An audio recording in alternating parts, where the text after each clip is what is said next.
નમસ્કાર, આપ જોઈ રહ્યા છો સ્પાર્ક ટુડે ન્યૂઝ। રાધનપુર ખાતે રામજી મંદિરથી હિન્દુ રક્ષક સમિતિ દ્વારા બાંગ્લાદેશની અંદર હિન્દુઓ ઉપર થતા હુમલાઓ અને અત્યાચારોને લઈને રાષ્ટ્રપતિ શ્રીને આવેદનપત્ર મોકલવામાં આવ્યું।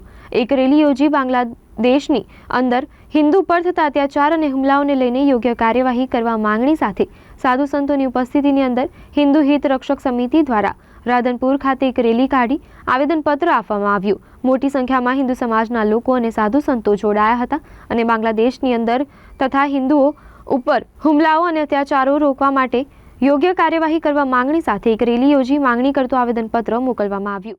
જય શરમ।